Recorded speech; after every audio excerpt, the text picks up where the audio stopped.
तो पाकिस्तान क्यों नहीं बन सकता? और मुल्कों को ले लें, चीन देखें, हमारा इंतहाई अपना बेहतरीन दोस्त आज दुनिया की दूसरी ताकत बन चुका है, तो पाकिस्तान क्यों नहीं बन सकता? इंशाल्लाह बनेगा। 3 साल क्या, उसके बाद भी फिर खुदा न खास्ता हमें IMF जाना पड़ेगा। मैं समझता हूँ कि वो डूब बनने का मकाम होगा अगर 3 साल बाद फिर दोबारा हम IMF जाएं। ये आज अगर कर्जों में हम डूबे हुए हैं, कर्जों में अगर जकड़े हुए हैं, और कर्जों ने अगर हमारी नस्लों को भी उनकी जो है उनको भी मॉर्टगेज कर दिया है, तो इससे बड़ा जुल्म और ज्यादती 76 साल में कोई हो नहीं सकती थी। आज अगर उनसे अपना जान छुड़ाने के लिए और इन बेड़ियों से को काटने के लिए अगर हम सब मिलकर इकट्ठे होकर वफाक और सूबे और मुतल्लिका इदारे मिलकर अगर काम करेंगे, तो आने वाली नस्लें हमेशा आपको दुआएं देंगी और याद रखेंगी। और अगर हमने आज इस मौके को खुदा न खासा खो दिया, तो आने वाली नस्लें हमें माफ़ नहीं करेंगी। तो इसलिए मैं समझता हूँ कि हमारा नेक्स्ट फेज ये है कि पूरे पाकिस्तान में तेल में चलने वाले से जो ट्यूबवेल जो 10 लाख हैं, उनके लिए ये मंसूबा, उसका बिजनेस मॉडल हम बहुत जल्द लेके आएंगे। और जो बिजली से बाकी सूबों में चलते हैं, बिजली से ट्यूबवेल, वो शायद 2.5-3 लाख उनकी तादाद है। तो ये एक हमारा इसी आज की नशस्त से उसके बाद हमारा ये बड़ा एक क्वांटम जंप होगा, एक बहुत बड़ा हम इंशाल्लाह ये छलांग लगानी है नेशनल इंटरेस्ट में। आज बलूचिस्तान में जब मैं यहाँ पर हाज़िर हुआ हूँ, तो मैं ये कहना चाहता हूँ कि वफाक ने इस साल बजट में बलूचिस्तान के लिए ये दानिश स्कूलों का अपना उसकी बजट में उसकी बाकायदा उसकी हमने एलोकेशन की है। क्योंकि हो सकता है कि बाकी सूबे कहें कि जनाब हमें, लेकिन बाकी सूबों के पास बहुत अल्लाह ने वसाइल दिए हैं NFC से। बलूचिस्तान को भी NFC से हिस्सा मिलता है, मगर इनका जोग्राफियाई जो चैलेंज है वो बहुत बड़ा है। सबसे बड़ा सूबा है ये अपना इन टर्म्स ऑफ रकबा, लेकिन आबादी सबसे छोटी है, लेकिन फासले बहुत बड़े। तो इसलिए उन फासलों को मैनेज करना ये कोई मामूली बात नहीं है, इसके लिए वसाइल चाहिए। इसलिए हमने यहाँ पर वफाक से दानिश स्कूलों को भी हमने यहाँ पर रखा है।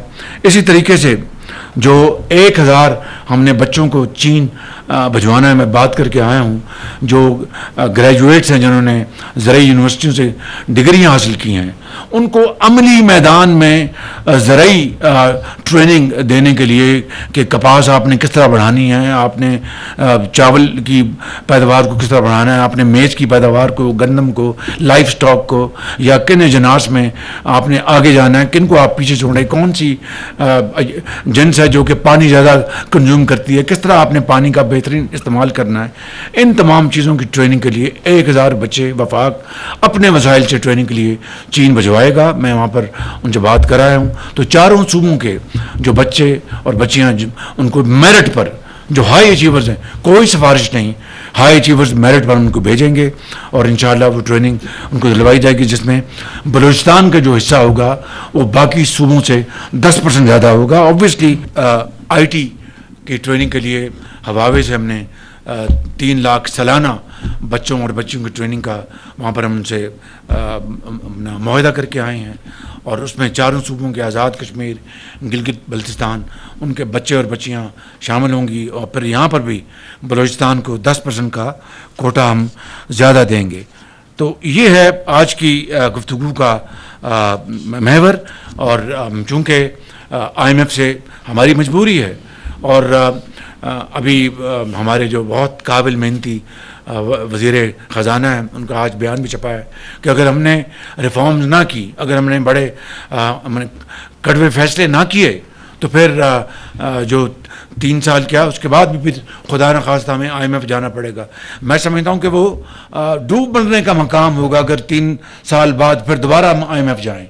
उसके लिए आज हम उसकी तैयारी करें और आज हम मिलकर काम करें। आज अपनी जो वसाइल जो उनको हम जनरेट करेंगे, मेहनत करेंगे, तो इंशाअल्लाह अल्लाह ताला उसमें बहुत करम फरमाएगा। कल मैं कराची में था, अपना पोर्ट्स की मैंने प्रेजेंटेशन दी।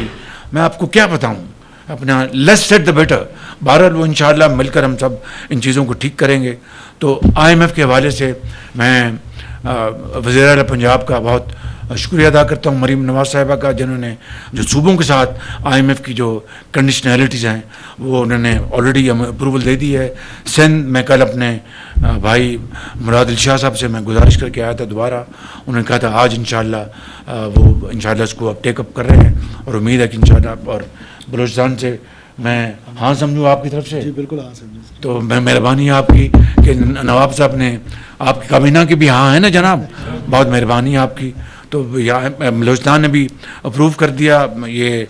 और एक काम और KP के वज़ीर आला से मीटिंग हो चुकी है हमारे फाइनेंस मिनिस्टर की, और दे आर इन टच, इंशाअल्लाह वो भी मसला हल हो जाएगा। तो इस तरह इसी महीने हमने IMF का प्रोग्राम उसको क्लोज़ करना है, और फिर दिन रात एक करके हमने इंशाअल्लाह जो मसाइल हैं, मुश्किलात हैं, उसको ख़त्म करना है। और इट इज़ मुश्किल है, नामुमकिन नहीं। दुनिया में कोई काम नामुमकिन नहीं है, मुश्किल होते हैं। और मुश्किलों से गुजर कर बड़ी बड़ी कौमों ने जो आज बन गई हैं, उनकी कल हैसियत क्या थी?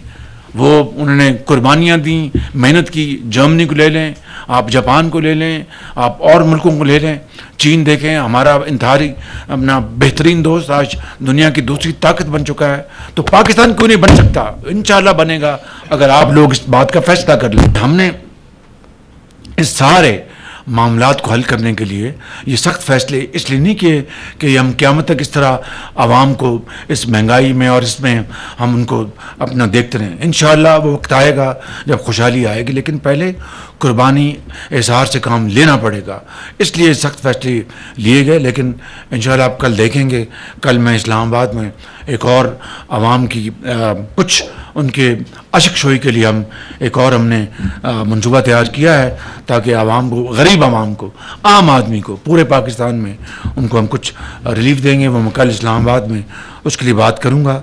मैं आप सबका बेहद शुक्रगुजार हूँ कि आप यहाँ पर तशरीफ़ लाए, और मोहतरम गवर्नर साहब को और वज़ीर आला साहब को मैं ये ख़ितामन ये कहूँगा कि वफाक आपके साथ है। हर अच्छे काम के लिए, हर बलूचिस्तान की तरक्की के लिए, खुशहाली के लिए आपके साथ है, और इंशाअल्लाह जो भी हमसे बना हम करेंगे। लेकिन अगर आपने बलूचिस्तान में सरमायाकारी करनी है, अगर KP में सरमायाकारी होनी है, अगर पंजाब में, अगर सिंध में, तो फिर security is our number 1 requirement. Security is our number 1 requirement. उसके लिए आप सब अपने अपने, कोई लोरालाई से है, कोई खारान से है, कोई कोयटा से है, कोई दालबंदीन से है, कोई चमन से, आपको अपने अपने इलाकों की सिक्योरिटी के चैलेंज का अच्छी तरह इल्म है। वो आपने, हम सब ने मिलकर इसको करना है। मैं चीन अभी होकर आया हूँ, उनमें चीनी क़यादत ने मुझे कहा कि prime minister, we don't go to dangerous areas, but Pakistan is our great friend, and for Pakistan we will take risk. इससे बड़ी अब नामोशी और एम्बैरसमेंट की बात क्या हो सकती है? तो मैं समझता हूँ कि हम, अब देखिए आपके गवादर का, मैं कोई शिकायत नहीं कर रहा, 2022 और 23 के दरमियान मैंने गवादर के शायद 6, 7, 8 दौरे किए हों। बलूचिस्तान के बाकी इलाकों में भी दौरे किए जब सैलाब आया, मगर गवादर में वो जो आपका बन रहा था सेफ सिटी, अब मैं जो हुकूमत हमारी बनी तो मुझे पता लगा वो उन्होंने बंद कर दिया। अब इससे बड़ा मैं समझता हूँ कि संगीन मजाक क्या हो सकता है। तो मुझे वज़ीर आला ने बताया कि उन्होंने दोबारा उसको अवार्ड भी कर दिया, कॉन्ट्रैक्ट अवार्ड कर दिया है। अब बताइए कि गवादर जो जिसने इंशाअल्लाह बलूचिस्तान के लिए अपना जो रिकॉर्डिंग की काने हैं, उससे भी ज़्यादा इंशाअल्लाह गवादर आपके लिए एक बहुत ज़्यादा इनकम का सोर्स बनेगा, और दुनिया में एक बेहतरीन कमर्शियल आपकी पोर्ट, आप अपनी बंदरगाह बनेगी। और वहाँ पर चीन आपको एक ग्रांट के तौर पर एयरपोर्ट देता है, वहाँ पर ग्रांट के तौर पर आपको चीन वहाँ पर आपको अस्पताल देता है, और आपके लिए पूरी तरह तैयार है गवादर को एक बहुत शानदार पोर्ट बनाने के लिए। और चीनियों की हम अपने आप से, चीनियों से नहीं, अपने आप से दुश्मनी कर रहे हैं। और जो दुश्मन हैं, जो चीनियों के खिलाफ ये करते हैं, वो पाकिस्तान और चीन दोस्ती के दुश्मन हैं, वो CPEC के दुश्मन हैं, वो पाकिस्तान की, बलूचिस्तान की जो खुशहाली और तरक्की, उसके दुश्मन हैं। मैं खुदा की कसम आपको कहा के कह रहा हूँ कि ये बात नोट कर लें। और वो जो ताकतें हैं, वो खारजी ताकतें, हम सब जानते हैं उनको, लेकिन अल्लाह ताला ने हमें हर वसीला दिया है, तमाम वसाइल से हमें माला माल किया है। हमें आपकी बेहतरीन आपकी लॉ इन्फोर्सिंग एजेंसीज हैं, आपकी एक बेहतरीन फ़ौज है, दुनिया की मानी जानी फ़ौज है। अगर हम मिलकर इस नासूर को ख़त्म करने के लिए, टेररिज्म को हम करेंगे तो इंशाअल्लाह बड़ी कामयाबी होगी और सबसे ज़्यादा उसका फ़ायदा बलूचिस्तान को होगा।